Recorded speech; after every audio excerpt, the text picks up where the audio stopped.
traded his poor wife for wealth, but what she brought back years later shattered his perfect world forever. They say betrayal is cruel, but nothing cuts deeper than a woman scorned who returns with a secret too powerful to ignore.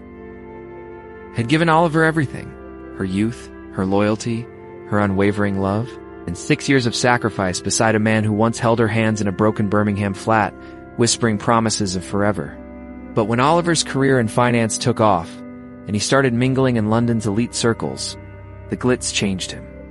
He met Clarissa Rich, elegant, from a family that hosted charity balls and sat on museum boards, and suddenly, Amelia's. Simplicity was no longer enough. One rainy evening, he came home with rehearsed coldness in his eyes and told her it was over. "I've outgrown this life, Amelia. I need more." He walked away, leaving her with unpaid bills, a cracked heart, and a womb carrying the child he never cared to ask about. She didn't chase him. Instead, she vanished, moving to a quiet village in Surrey where no one knew her name. Clarissa and Oliver's life looked perfect to the world. Marble kitchens, magazine features, overseas vacations, but beneath the gloss was a cold, transactional marriage. Clarissa wanted a trophy husband. Oliver missed the warmth, the laughter, the soul Amelia gave him. But pride kept him silent.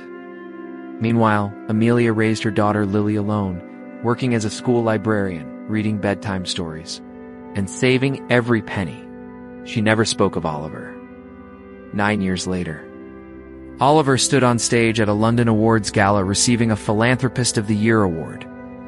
Cameras flashed, Clarissa posed, and he smiled like a man who had it all.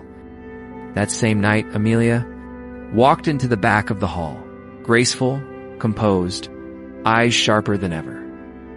The child beside her looked exactly like Oliver at 10. Amelia requested a private meeting. They met in a quiet cafe in Soho. "This is Lily," she said. "Daughter, I never wanted your money, but she deserves to know where she came from." Oliver, pale and shaking, begged for forgiveness, stunned that the life he threw away had become the one thing he now craved. Amelia remained calm.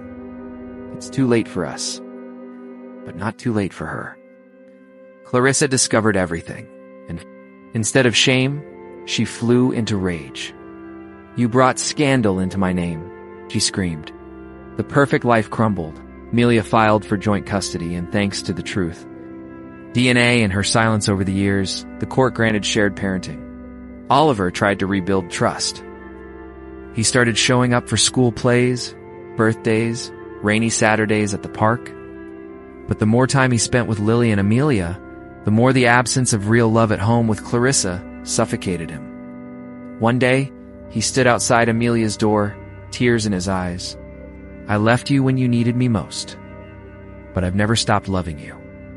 Amelia looked at him for a long time and stepped aside.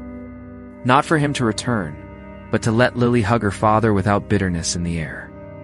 Story ends not in a romantic reunion, but a silent reckoning. He lost the woman who once loved him with her soul. Now he only has the consequences. And Amelia? She found peace, purpose, and a life richer than anything money could have bought, because her love never depended on what a man gave, depended on what she built from the ashes.